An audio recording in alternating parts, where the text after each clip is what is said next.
It's Halloween night, 1957. Candy bowls are nearly empty. Porch lights flicker off one by one as people get ready for bed. The trick-or-treaters have long gone, except in one quiet Los Angeles suburb where a knock echoes through the night. Peter Fabiano grumbles as he comes to the door. "Isn't this a little late?" he jokes, curious to see the costumed children wanting candy. "No," he hears back, and then a shot rings out and he falls to the ground. This is the story of the trick-or-treat murder and the sweet history behind trick-or-treating itself. You're listening to True Crime Culinary. I'm your host, Leah Jack. Let's sink our teeth into this story. Hi and hello. Welcome to another week of True Crime Culinary. I was excited to dig into this story because while I am not the most avid trick-or-treater, I'm an avid candy consumer. So that's real for me. But first, the murder. We start in Sun Valley, California, a suburb in the San Francisco Valley. 35-year-old Peter Fabiano, a former Marine, owns 2 beauty salons. His wife, a redhead named Betty, was the person who originally got him into the salon biz and helps him run them. If you can hear dogs in the background, just count it spooky vibes.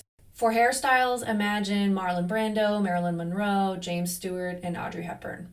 And if you're curious about Disney movies, I'm pretty sure it was Sleeping Beauty and Lady and the Tramp. So Peter and his wife Betty seem like a classic 1950s couple, smiling, successful, matching sweaters in black and white photos, but underneath all that hairspray and perfection, things were not so picture perfect. In fact, they had separated for a bit because Peter didn't like how Betty interacted with her friend Joan. Joan, a former salon employee, was close with Betty, and some would say too close. But in the 1950s, we also have to remember that being gay was not something you could really openly do. I think it was actually illegal. And so for them to even explore these feelings would have been extremely dangerous and scary. At some point, Betty goes back to Peter, and Joan isn't happy about it. She starts spending time with another woman, Goldyne Pizer, a quiet lab tech who kind of idolizes Joan. Joan tells Goldyne that Peter is cruel, controlling, dangerous, and that Betty needs to be saved, and that Goldyne is the one who should do it. And Goldyne believed her. She bought a gun, hid that gun in a locker, and waited until October 31st, 1957, to execute the plan that they had talked about for months. So cut to Halloween night. It's around 11 p.m. The Fabianos are finishing up handing out candy, probably Baby Ruths and Milky Ways because it's the 50s. And Peter hears somebody at the door. He goes and opens the door, sees a woman with a mask, holding a paper bag, thinks it's a trick-or-treater, jokes about it being a little late. She says no, and then she shoots him. And then basically hops in the car and drives off into the night. Peter collapses and doesn't make it. I think he either dies en route to the hospital or shortly after. In terms of solving this case, the police are scratching their heads because they don't understand any type of motivation. Nothing is stolen, nothing is broken, just confusion and shock and somebody who's dead. But they do end up tracking down the locker where the gun was stored, and then they're able to get in touch with Joan and Goldyne ends up confessing fairly quickly because she feels guilty. Goldyne then also implicates Joan because Joan is the master manipulator, and the two of them plead guilty for second-degree murder and are sentenced to 5 years to life. I was kind of like, 5 years? But okay, they went to prison for a while. The press calls it the trick-or-treat murder. The neighbors say this is just senseless.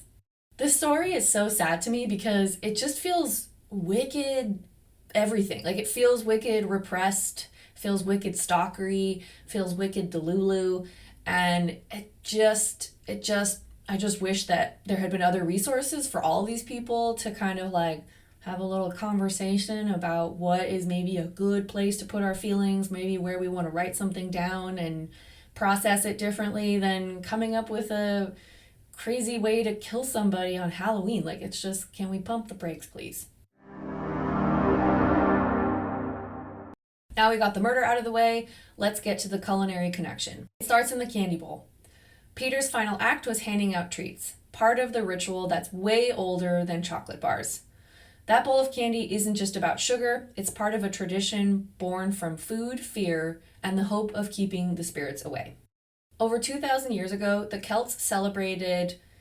Now, it is written Samhain, but pronounced Samhain, marking the end of the harvest and the start of winter.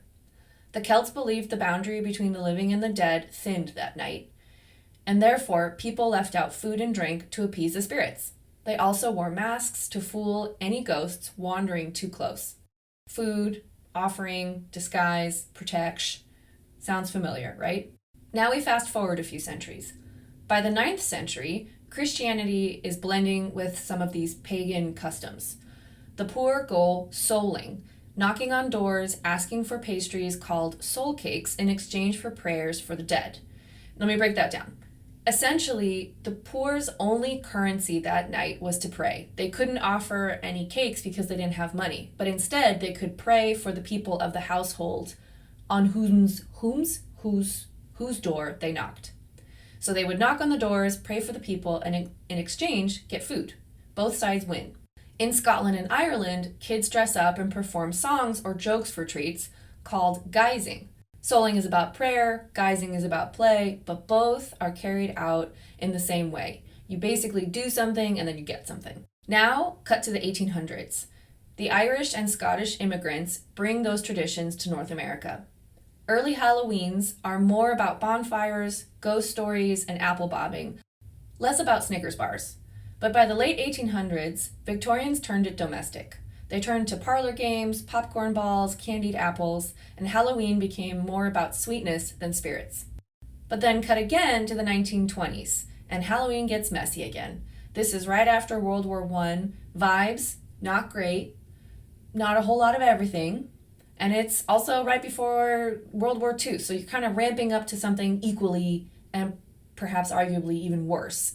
So, again, vibe check, we're not feeling it.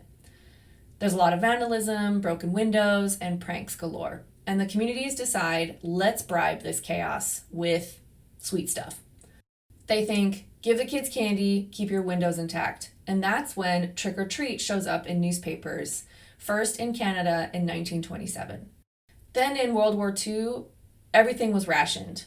And so after World War II, sugar is no longer rationed and the candy companies are like, yes, we gotta strike while the candy is wanted. So by the 1950s, it's the Halloween we know. Kids in masks, parents pretending that they want to just sample what's in the bowl. And since the 1950s, the idea has not really changed. From Samhain to suburban doorsteps, it's always been about an exchange. You give something and you get something. You offer sweetness to keep the dark away, whether the darkness is supernatural or something closer to home. Kids have funny costumes and give people a chuckle, and in response they get candy. Again, everybody wins. As someone who has lived abroad in England, Namibia, Australia, Spain, and Germany, I have observed that Halloween is a very American thing.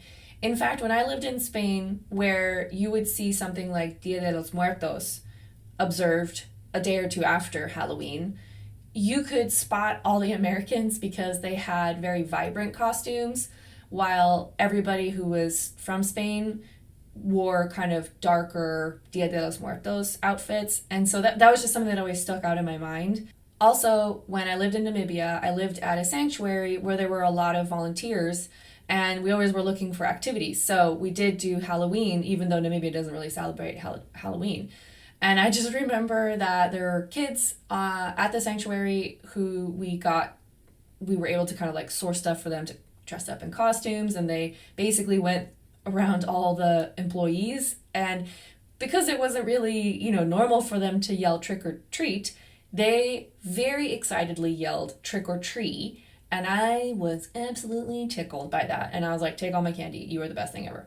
So it made me wonder, why is Halloween so much of an American thing? And it's because of the mix of our cultures and our celebrations, alongside a country that has a lot of agriculture and celebrates seasonal changes. Pretty cool, huh? So on one hand, that's what makes the Fabiano case hit so hard. A night built on generosity, and one knock turns deadly. That candy bowl, a symbol of neighborly kindness, becomes part of a trap. It's the ultimate contradiction, a murder wrapped in a moment of sweetness. But then there's also the side of history that we get to learn about, which is that Halloween has always blurred the lines. Good and evil, life and death, mask, face. Because the scariest part of Halloween isn't what's out there in the dark.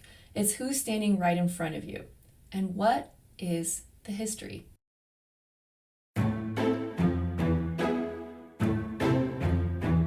Until next time, stay curious and be careful what's in your cup.